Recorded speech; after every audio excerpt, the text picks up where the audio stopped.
thank you for the honor for joining us here at the Institute for Cultural Diplomacy in Berlin. And we would like to ask some questions regarding your speech earlier and your thoughts about key issues that Europe is facing now and the world in general. The first question would be that the programs and the activities at the ICD are focused on that issue that cultural diplomacy has an important role to play in establishing peace and stability between different nations. As a former president of Latvia, you were in a position to influence key developments in international relations, both in conflict and peaceful situations. To what extent did cultural diplomacy contribute to your strategy in these areas? It's easy to perform cultural diplomacy in Europe because Europe is like a pilot project in the globe. It's very different, but it's very clear that it's following the same values. And that's very easy. The cultural differences are the things we really enjoy. That's already there today in today's Europe. There were some people talking about dividing lines. I would call them the lines of difference, which is a process we will have forever, because this is typical for mankind. We have 7 billion different human beings, we have 200 different states and much more different cultures. This is what we have to do. To go outside the Europe and show Europe as an example. But to follow just one rule, don't be arrogant. Europe is not the best, it's just one of many. Very good one, but still, we have to approach the other world without any arrogance, cultural, technical, military, or even intellectual. I see, I understand. And in which ways do you think cultural diplomacy can contribute to establish greater trust and understanding among international communities? You see, in different ways. I really believe that we have to better know about the everyday behavior and relationship between the people. Seems very simple, but the distance of a contact, polite contact, in many cultures differ. Since I have been several times to China and Japan, I always bring my business cards with 2 hands because I just said, yes, that's very good because that shows we have no weapon on the other side. Usually shake hand and give.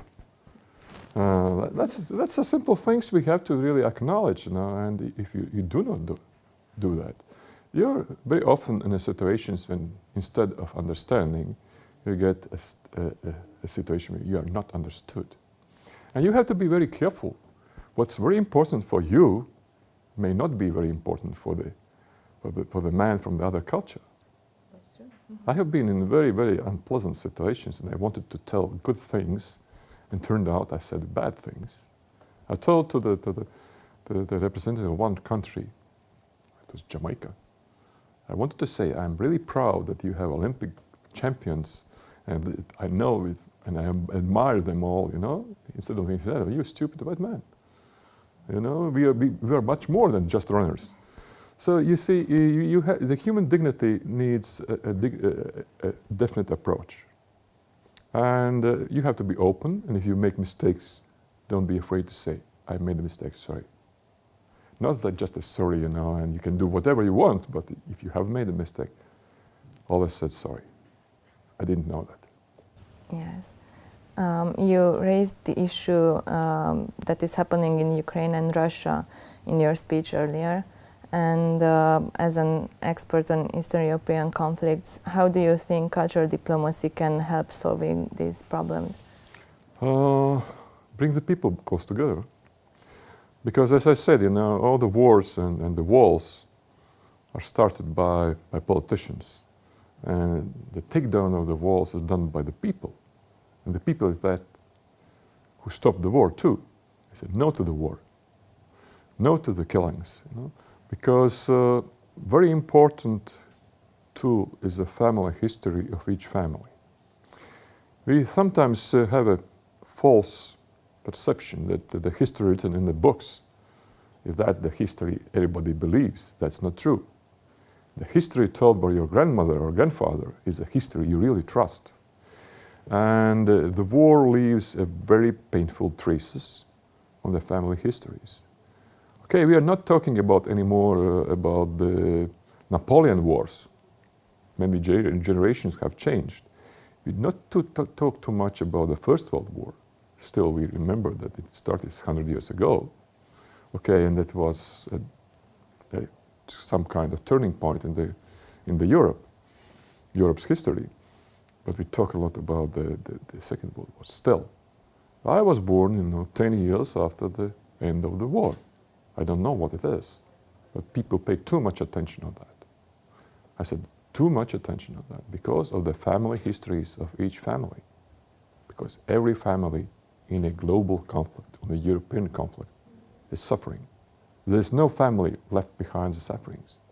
And we should respect because the cause of the sufferings are absolutely different. Yes. And recently the relations between Latvia and Russia have worsened. And in what kind of soft power does Latvia engage to strengthen and facilitate better communications between the two nations? Okay, I'll start with the statistics. You have a country of 2 million people like Latvia, neighboring a 140 million people in Russia. You cannot compare these two countries. You cannot expect or even imagine that this country of 2 million would attack somebody. It's, like a suicide. So the Latvian policies has always been based on making friends, creating peace, sustainable peace, and friendship forever. So it doesn't depend on Latvian foreign policy. It has been stable for 25 years and it's not changing. What's changing is the foreign policy of the Russia. And of course I was one of those who used the window opportunity because I'm only Latvian president in 25 years who visited an official visit to Moscow. Can you imagine a relationship between neighboring countries just because one is small and one is big? So, of course, when the Russian foreign policy turned towards aggression to their neighbors, nothing good news. But I have to tell, if we compare the communist Soviet Union, they started wars every 12 years. 1956, Hungary. 1968, Czechoslovakia. 1980, Afghanistan. The so-called democratic Russia has started the wars every 6 years. The Chechen War 1, the Chechen War 2, the Georgian War, and now the Ukrainian War. What is the reason in 21st century to attack its neighbors and create a chain or a wall on frozen conflicts? Starting from Karabakh, South Ossetia, Abkhazia, Transnistria, Crimea, Donetsk, Luhansk. What's next? Yes, and do you think that Russia is a threat to Latvia in the near future? So, up to the spring of this year, Latvia was living with a sense of peace. We had never experienced war since the end of the World War II. The only war we started was a war for freedom, and it was in 1919. So we had to learn in few days, nothing to say about few months, to adapt to this new situation. And the war nearby is a reality. And of course, if in the year 2007, there were no significant military fortifications in Latvia. Let's say, after the Georgian War, we even didn't have before the Georgian War, we didn't have the planning of defense, because we saw that's a safe place to live. Nowadays we have a lot of planning, and we have also a lot of exercise just in case, to show that we are ready. Because the mistake of Latvia in 1940 was not to defend by armed force. Nevertheless, it was much smaller than the Soviet Union's force. But it was very important to show we don't agree with that. It's a case of Crimea. The difference between Crimea and eastern Ukraine. No single shot in Crimea. And the Russia says, no, that's legal. Nobody was, resisting, And what a different story in Ukraine. Because Ukraine understood that they have to protect their sovereignty by arms. And they way to freedom by arms. Sorry, that's a reality. A very ugly reality, but that's reality. And then how do you think Ukraine should use its soft power to strengthen? Now, let's come back to Latvia and Russia. You have, about 20 different TV channels broadcasting in Russian in Latvian territory, because we are free state. It's a free press, and it's available, and people watch that. How much, let's say, TV stations we can finance to be just at the same level? 3, 4, 5, not more. We will never win in a soft war with Russia. The only way we can win is if we win the hearts and minds of our own citizens. That means what we sell to the Russian minority, the security, the stability, the human rights, all the freedoms, and they enjoy living there. And all these critical points like Georgian war and Russian-Ukraine war, and they watch the Russian TV. They see all the lies there. And at the same time, there's no question about that some instability will be created by the Russian minority in Latvia. This is a different world. It's one evidence that the values are most important to keep the peace. But you have to be very self-confident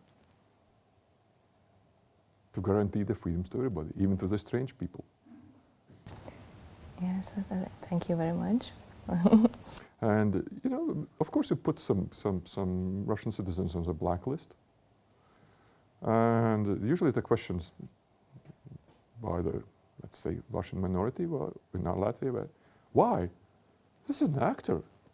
But if an actor wears a helmet with a written word press and is having the machine gun and shooting towards the Ukrainians, such a people will not be allowed in our freedom state, because these people, are aggressive and they really promote aggression. Or somebody says that, the Ukrainians must be burnt in gas cameras. Immediately you're on a blacklist, because it's not acceptable by our society. And we have to tell that we are not going to tolerate such things. Not only Latvians, the whole Europeans, the whole global community have to say, there are some rules we have to follow. Yes, and I think that NATO plays a huge role in protecting Latvia and Baltic 100%. countries. 100%, because NATO has been the most successful collective security organization in the world's history. Because every member of the states feels secure. Every region, like Baltics, when it was enlargement, and now the Balkans, when there was enlargement, it increases the confidence to each other, increases the stability levels and security levels. Immediately, we are all in one big boat, which is called NATO. We are going to protect each other, big and small. strong and weak. Okay, thank you very much. It was an honor to interview you. Thank you. Thank you very much.